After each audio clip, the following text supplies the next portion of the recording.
Hey everybody, it's Chris Widener. I want to talk to you today about the difference between your past and your future. One of my favorite quotes of all time, and a lot of people have said it, but I usually attribute it to Tony Robbins. He says that your past does not equal your future. I think that's really interesting. It's very simple, obviously, but it's very interesting because most people think that wherever they've been is where they're going to be. And there's a powerful reason for that because our experiences get locked into our brains and our memories, and it's been our experience. And so if it's been our experience, then it must be reality, right? And so we tend to think of whatever we've done or wherever we've been or whatever we've achieved as exactly what we're going to do in the future. But it doesn't have to be that way. It doesn't have to. It doesn't have to work out that way. You see, you can change.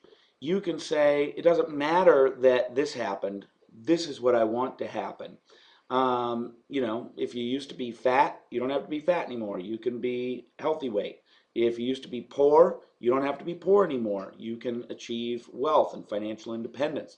If you've had bad relationships in the past, you don't have to have bad relationships in the past. You can learn to have good relationships. It's just something that we have to put into the forefront of our brain. We have to think about it. Because what I believe is, and I think science and experience bears this out, is that we sort of set this mark that we always go back to. It's like the true north on a compass kind of thing, except it's not really true. It's just north. It's just where we get attracted to over and over again. And it happens to be our experience. And so we sort of gravitate towards our past experience. So what we need to do is we need to change our thinking. We need to purposefully set out for ourselves a vision. We need to say, here's what I want to achieve. Here's when I want to achieve it. We need to start hanging around with other people who have already achieved that, who think the same way. What that does is it sets a new mark for us. It sets a new place that we want to go to. And then as we begin to move toward it, we begin to have different experiences. Let's take, growing your business. Maybe your business has been slow or not done very well in the past. Well, now you start hanging around with people who've done well. You start hanging around with people who can teach you other things, positive attitudes, those kinds of things. Now your business grows a little bit. Well, now your experience is that you have a growing business.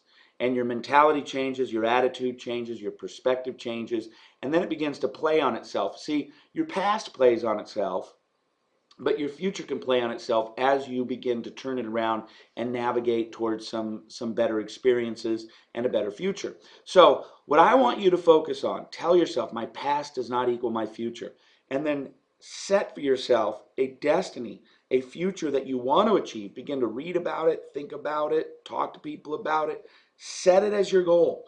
And as you put it into your brain and you start moving toward it, it's going to allow you to begin to have some successes and to have some new experiences and to reset your attitude and your mindset and all those kinds of things. And you're going to be well on your way toward changing your future to be very, very different from your past.